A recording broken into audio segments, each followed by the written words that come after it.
I'm going to show you how to set up a document in MLA format. First thing that you do, go to Google Drive so you can open a new document. And once it loads, you'll click on New, and it will give you the option to open a new Google Doc. So you'll click on Google Docs. And it might ask you what kind of document you want to open. You want to choose blank document. It should be the top left option on a screen, and then it'll bring you to a screen that looks like this.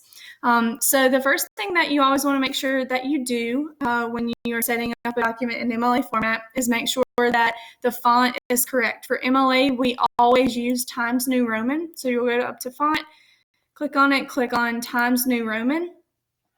And it will always be font size 12. So you'll use the drop down, click on 12, and your font and font size are now set. The next thing you'll do is go over on the toolbar to line spacing. It's the icon that has the 3 lines and the up and down arrow. Click on that and scroll down to double, and that will automatically double all of your line spacing on your document. So the next thing to make sure is done is the margins. So if you click on File, scroll down to Page Setup, and it will show you your margins. So it'll show you your top, bottom, left, and right.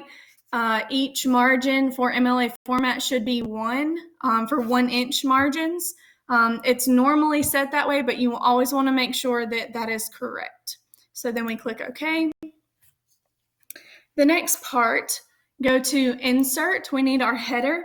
So scroll down to Header and Page Number. This is really important because if you don't do it this way, it might not work out for you. So you scroll down to Page Number. You go over. We want the one on the top left that puts our page number at the top right of our page. So we click on this one, and it automatically puts the page number there.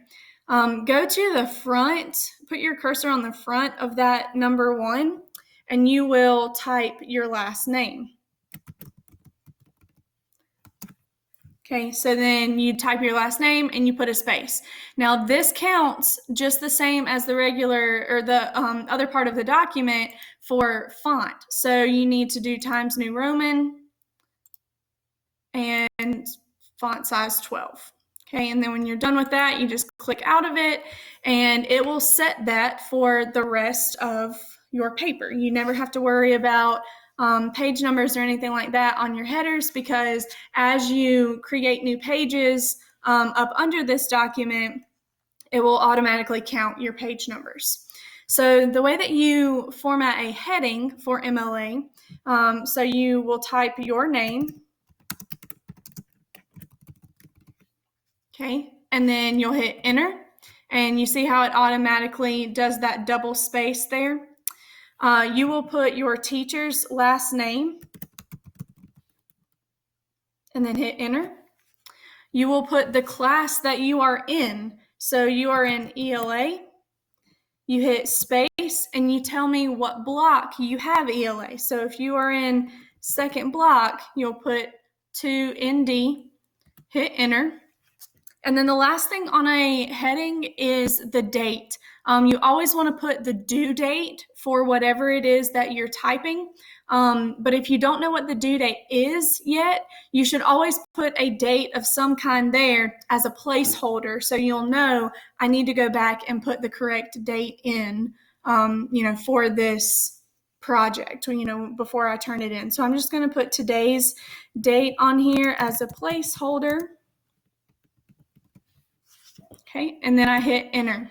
The next line is your title. The title goes in the center of the page, so you want to come up here to the toolbar and click on the center alignment button, and it moves your cursor right there into the center of the page. Now notice I didn't skip any lines. I just hit Enter one time, and it brought me down that double space. So for a title in MLA format, you do not underline or anything like that, no bolding, anything. You just simply type your title, but it's in all capitals. Okay, so I'm starting this project and the title is there. Okay. Once you have your title, you will go down, hit enter one time. You'll go over here to the left alignment button. We want to move our cursor back over to the left side of our screen here. And then the next thing you'll do is hit the tab button. It's on your keyboard, top left corner, about third button down. You'll hit tab, and that is the MLA way of indenting. Instead of having to hit the space bar however many times, you hit tab once and it indents correctly for you. And then you begin typing.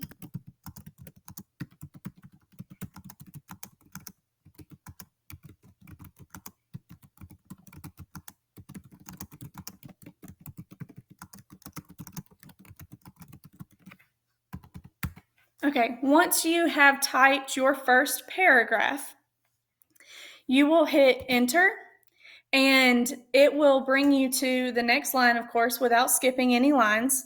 And you will have to hit tab once more. Once you get farther down in your paper, a couple of paragraphs in, it will sometimes understand that you want to go ahead and indent when you start a new paragraph. It will start to catch on. So sometimes it will indent for you. So you just need to make sure that you're not double indenting or anything like that, that it is in the correct spot. It's just one tab space over. And that's it. That is how you format a paper in MLA style.